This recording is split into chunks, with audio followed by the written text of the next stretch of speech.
Bonjour, bienvenue sur enformepourelle.com, ici Étienne. Ici Laura. Oui, c'est la première semaine de Laura, ça s'en vient. Et puis Laura, cette semaine, répond à vos questions que vous nous avez posées sur Facebook. Cette semaine aussi, avec Laura, on fait 2 vidéos par jour. À partir de la semaine prochaine, la deuxième vidéo va être réservée aux membres. Si vous voulez vous abonner, cette semaine, vous n'êtes pas membre encore, vous pouvez vous abonner au prix de avant que Laura arrive. Et là, maintenant que Laura est avec nous et qu'elle va vous donner des conseils et répondre à vos questions comme ça à tous les jours, on va augmenter le prix. Donc, si vous voulez profiter de l'abonnement pendant que le prix est encore bas, eh bien, vous pouvez le faire cette semaine. Alors, aujourd'hui, Laura, de quoi est-ce qu'on parle?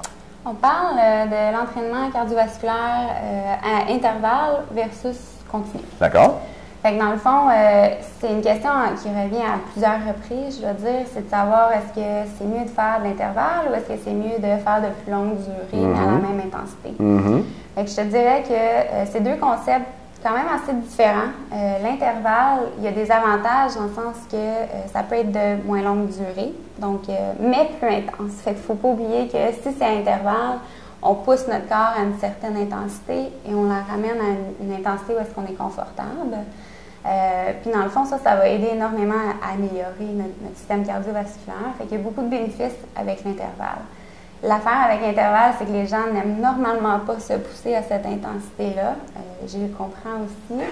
Mais c'est pour ça que c'est de moins longue durée. C'est pour ça qu'il faut se motiver à dire, OK, je fais 20 minutes d'intervalle, puis après ça, c'est terminé. C'est un 20 minutes assez intense, il ne faut pas l'oublier. Okay.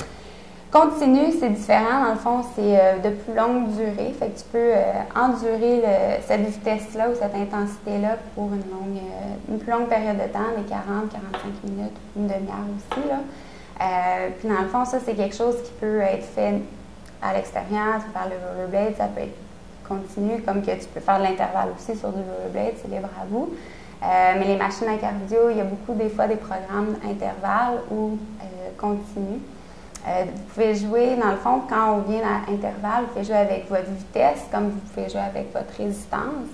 Sur un tapis roulant, par exemple, c'est vraiment, dans le fond, la vitesse ou l'inclinaison. Vous pouvez faire des intervalles où est-ce que, dans le fond, on monte la pente, et après ça, on la descend pour une certaine durée. Vous pouvez jouer avec le temps de l'intervalle, c'est super le fun. Dans le fond, vous pouvez faire des 5 minutes, des 2 minutes, même des plus courtes durées d'intervalle. C'est normalement plus difficile parce qu'on a moins de temps de repos. Donc oui, on y va moins longtemps intense, mais on y va aussi moins longtemps pour récupérer. Donc l'intervalle, c'est vraiment, vous pouvez améliorer beaucoup votre cardio, je te dirais plus rapidement, dépendamment comment c'est intense, versus continu, c'est vraiment plus une endurance, style marathon versus des sprints. Des sprints, c'est moins le fun à faire, mais c'est très récompensant si on les fait comme il faut. Là. OK. Peux-tu nous donner un exemple d'entraînement par intervalle?